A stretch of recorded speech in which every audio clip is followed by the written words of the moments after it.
बताना चाहता हूँ इस पृथ्वी को, देखिए युग परिवर्तन हो रहा है और युग परिवर्तन में भारत की अग्रिम भूमिका आ रही है, मुख्य भूमिका आ रही है। भारत पूरी पृथ्वी को बता रहा है कि मनुष्यों, दिमागों वालों ने तो दुनिया बहुत चलाई है, लेकिन अब हृदय में आना पड़ेगा और हमारे आध्यात्म, हमारी पौराणिकता, हमारी परंपराओं से जुड़ना पड़ेगा। उसी का एक प्रतिरूप है ये कि मध्य प्रदेश शासन और संस्कृति विभाग द्वारा प्रधानमंत्री जी के नेतृत्व से, वहाँ के मुख्यमंत्री जी के नेतृत्व से जिस प्रकार से हमारे आध्यात्म का पुनर्जागरण हो रहा है, इसी प्रकार से एक तरह से संस्कृति का अभ्युदय और ये एक स्वर्णिम पल हम कह सकते हैं हो रहा है।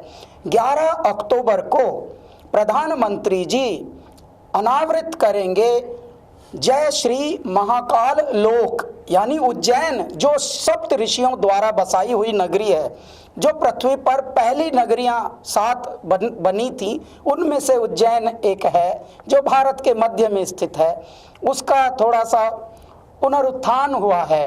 क्यों? क्योंकि हम लोग बहुत हैं पृथ्वी पर और धीरे धीरे सब चीज़ें कंजस्टेड हो गई थी, तो अब वो थोड़ा थोड़ा उसका जीर्णोद्धार हुआ है। 11 तारीख को महाकाल लोक का लोकार्पण हो रहा है। तभी हम लोगों को सौभाग्य मिला कि मध्य प्रदेश सरकार ने हमसे आग्रह किया था, वहाँ के मुख्यमंत्री जी ने 6 महीने पहले, कि आप इसको गाना को बनाइए, और उसके बाद हम लोग इस पर लगे हुए थे। बहुत ही प्रेम से हम लोगों का ये गाना, ये समझिए जय श्री महाकाल कोई माइंड की उपज नहीं हो सकती। मेरे दाता ही, मेरे भोलेनाथ ही, मेरे महादेव ही स्वयं शब्द बनकर, उद्घोष बनकर, नाद बनकर स्वयं बह रहे हैं। हम तो पाइप हैं, हम एक माध्यम हैं, हमसे जो अमृत बह रहा है वो स्वयं परमात्मा है। और इसीलिए इसका जब अनावरण होगा तो हम वहाँ गाएंगे, प्रधानमंत्री जी के उपस्थिति में ही ये स्वर्णिम पल होंगे। तो 11 अक्टूबर को आप सभी से अनुग्रह है, प्रार्थना है कि जितने भी टीवी हैं, जितने भी न्यूज़ चैनल हैं, जितने भी यूट्यूब हैं धरती पर, जितने भी सोशल मीडिया के आजकल मंच बने हैं, कृपया उनसे जुड़े रहिए। भोर है ये, पृथ्वी पर भोर में ब्रह्म मुहूर्त में होगा। 7 बजे का ही हमें समय आवंटित हुआ है, ब्रह्म मुहूर्त में सुबह, यानी जब सूर्योदय होगा तभी जय श्री महाकाल का उद्बोधन हो रहा होगा। तो आप कृपया जुड़े रहिए और अपना आशीर्वाद परमात्मा से प्राप्त कीजिए और हमको स्वयं दीजिए। कैलाश जी, हिस्ट्री में आपका नाम, जब उज्जैन कॉरिडोर की बात की जाएगी, आपका नाम सबसे ऊपर रहेगा। आपकी क्या फीलिंग है, क्या थॉट्स हैं उसको लेकर? जी, मैं तो बताता हूँ, मैं सोचता नहीं हूँ, मैं अनुभूतियों में, मैं महसूस में रहता हूँ। और क्योंकि ये महसूस ऐसा है जैसे परमात्मा, देखिए जब बालक छोटा होता है तो उसको दौड़ा दौड़ा कर माता पिता कैसे खिलाते हैं, ले बेटे लास्ट, बस एक लास्ट है, एक देखो भगवान गणपति ने भी खा के सोए हैं ना, अभी आप भी खाओ, बस लास्ट खा के फिर सोई सोई करेंगे। परम पिता परमेश्वर हम सभी को दौड़ा दौड़ा के खिलाते हैं, इतना लाड़ करके खिलाते हैं, बस हम में सुपात्रता होनी चाहिए।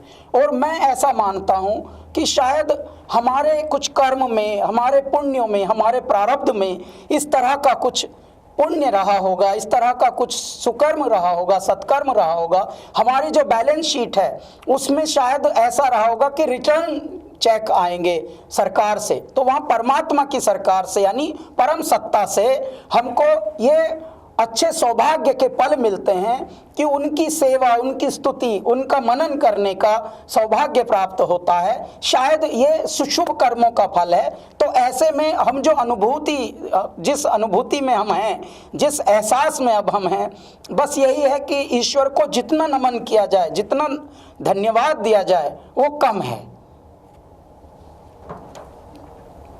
कैलाश जी, मैं पर्सनली ये जानना चाहूँगा कि क्या भगवान महादेव के ऊपर काफ़ी गाने बनते हैं और हर सिंगर एक अलग अलग गाना प्रकट करता है।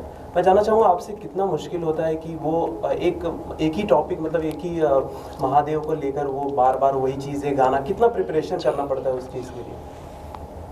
ऐसे तो इस पृथ्वी पर हर कार्य हो चुका है, कोई भी ऐसा नहीं जो अब तक ना हुआ हो, परंतु काम करने का ढंग जो होता है वो निराला होता है और वो आपको भिन्न कर देता है।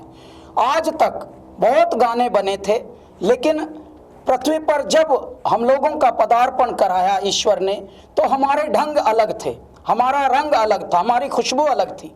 इसके लिए जो गाने मात्र मंदिरों में, देवालयों में और इस तरह की जगहों में, आध्यात्मिक स्थलों पे बजते थे, वो धीरे से क्लबों में आ गया, युवाओं तक आ गया। अगर बम बम बम बम बम बम बम बम बम लहरी, अगर बम बम बम बम बम बम बम बम बम लहरी। और 18 साल हमारे जीवन को हो गए संगीत में। अभी भी जो आज के गायक हैं, आज के संगीत के साधक हैं, वो लोग भी इस पद्धति को अपनाने के लिए उत्सुक हैं, जिज्ञासु हैं। परंतु आज भी जब हम कुछ नया करते हैं तो वो करते हैं जो पहले न किया हुआ हो। देखिए, शब्दों से लेकर नाद तक, इस जय श्री महाकाल एंथम में भी हम लोगों ने 21 सपेरे जो बीन बजाने वाले होते हैं, वो भी मंच पे, गलियों में नहीं, जो मंच पर यानी जो परफॉर्मर्स हैं वो आए थे। और टोटल जो संगीत के साधक इसमें जुड़े 108 हमारे मन के होते हैं जपने के। 108 संगीतकारों ने इसमें अपनी समझ लीजिए यज्ञ में आहुति दी है। और 21 जो बीन प्लेयर थे वो आए थे, साधक बोलता हूँ मैं उनको, और वो महादेव के, वो नाथ संप्रदाय के होते हैं, महादेव के भगत होते हैं वो। तो बगल बच्चा बज रहा है। इनफैक्ट आप दंग हो जाएंगे, आज हमारा शूट है वीडियो का और उसमें भी हम बगल बच्चा लेकर ही नाचने वाले हैं। हमको नाचना नहीं आता, लेकिन हम क्या करने वाले हैं, हम पगलाने वाले हैं ऐसे करके। तो आप देखिएगा, देखिए परमात्मा को जो प्रेम करते हैं आप तभी कर सकते हैं जब पूर्ण समर्पण हो। यदि आप माइंड से कुछ उपज करेंगे तो मनोरंजन का कार्य हो जाता है। हमारा मनोरंजन का नहीं, हमारा तो आत्म मंथन का है और ईश्वर मनन का ये कार्य होता है। हम ध्यान में बैठ जाते हैं, मेरे दाता अभी आपको ध्याना है, बस आपको यहाँ से आना है हृदय से। ऐसे फिर बहते हैं नदी की तरह शब्द भी, क्योंकि इसकी अगर ओपनिंग लाइन में बोलूं तो भारत मध्य स्वयंभू ज्योतिर्लिंग यजामहे, हे पार ब्रह्म परमेश्वर शिव शंभु दयामहे। यहाँ से हमारा गाना प्रारंभ होता है।